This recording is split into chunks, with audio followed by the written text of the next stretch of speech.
Welcome to Shashtika சமையல். Today Shashtika சமையல் என்ன பார்க்க போகிறோம்னா, ஒரு சூப்பரான சிம்பிளாக பண்ணக்கூடிய ஒரு ஸ்நாக்ஸ் ரெசிபி எப்படி பண்ணுறேன்னு தாங்க பார்க்க போகிறோம். வாங்க வீடியோக்குள்ளே போகலாம். அதுக்கு நான் ஒரு 4 பிரெட் எடுத்து வச்சுருக்கேன். இது கூடவே ஒரு பாக்கெட் ஓரியோ பிஸ்கட் எடுத்து வச்சுருக்கேன். இப்போ இது கூட 1 கப் அளவு பால் எடுத்து வச்சுருக்கேன். இப்போது பிஸ்கட்டில் உள்ள அந்த லாஸ்ட் லேயர்லாம் கட் பண்ணி எடுத்துக்கலாம். பாருங்கள், இது போல் எல்லா பிஸ்கட்டையும் கட் பண்ணி எடுத்துக்கோங்க. இப்போ ஒரு பவுலில் நம்ம ஓரியோ பிஸ்கட்டை உடச்சி போட்டுக்கலாம்.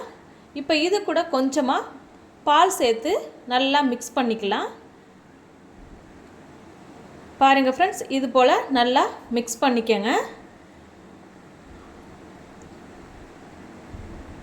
இப்போ இதை நல்லா மிக்ஸ் பண்ணியாச்சு. இப்போது 2 பிரெட் எடுத்து அதில் நம்ம இதை அப்ளை பண்ணிக்கலாம். பாருங்கள், இது போல் எல்லா இடத்துலையும் படுற அளவுக்கு நல்லா அப்ளை பண்ணிக்கோங்க. அது போல் இன்னொரு ப்ரெட்லையும் அப்ளை பண்ணிக்கோங்க. இப்போது 2 ப்ரெட்லையும் அப்ளை பண்ணியாச்சு. இப்போ இதை ப்ரெட் வச்சு க்ளோஸ் பண்ணிடலாம்.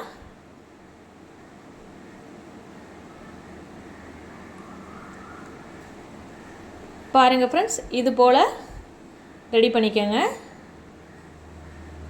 இப்போது தோசைக்கல்லை சூடு பண்ணிக்கலாம். சூடு பண்ணியாச்சு. இப்போ நம்ம எடுத்து வச்சுருக்கிற ப்ரெட்டை இது கூட சேர்த்துக்கலாம். இது கூட கொஞ்சமாக ஆயில் சேர்த்துக்கலாம். நீங்கள் பட்டர் இருந்தால் கூட பட்டர் சேர்த்துக்கோங்க. பட்டர் சேர்க்கும்போது இன்னும் டேஸ்ட்டாக இருக்கும். இப்போது இந்த ப்ரெட்டு 2 சைடும் வெந்து வரணும். ரொம்ப கறியிடக்கூடாது. ஒரு மீடியம் அளவுக்கு ப்ரெட்டு நல்லா ரோஸ்ட் ஆகி வரணும். 2 பக்கட்டும் நல்லா திருப்பி விட்டுக்கோங்க.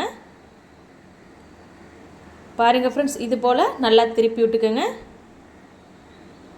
பாருங்கள் ஃப்ரெண்ட்ஸ், நமக்கு தேவையான ஸ்நாக்ஸ் ரெசிபி ரெடி ஆயிடுச்சு. பாருங்கள், 2 பக்கமும் நல்லா வெந்து சூப்பராக ரெடி ஆகிருக்கு. பாருங்கள் ஃப்ரெண்ட்ஸ், இது போல் நீங்கள் குழந்தைங்களுக்கெல்லாம் ஈவினிங் டைம் செஞ்சு கொடுத்தீங்கன்னா விரும்பி சாப்பிடுவாங்க. பாருங்கள், நமக்கு தேவையான சூப்பரான சிம்பிளாக பண்ணிடலாம். 2 நிமிஷத்துலேயே பண்ணிடலாம் ஃப்ரெண்ட்ஸ். டேஸ்ட்டு ரொம்ப சூப்பராக இருக்கும். நீங்களும் இந்த ரெசிபி கண்டிப்பாக மறக்காமல் ட்ரை பண்ணி பாருங்கள். ட்ரை பண்ணி பார்த்துட்டு டேஸ்ட் எப்படி வந்துச்சுன்னு கமெண்டில் மறக்காமல் சொல்லுங்கள் ஃப்ரெண்ட்ஸ். இந்த ரெசிபி உங்களுக்கு பிடிச்சிருந்துச்சுன்னா நம்ம சேனலை சப்ஸ்கிரைப் பண்ணி வச்சுக்கோங்க. லைக் பண்ணுங்கள், ஷேர் பண்ணுங்கள், கமெண்ட் பண்ணுங்கள் ஃப்ரெண்ட்ஸ். தேங்க்யூ.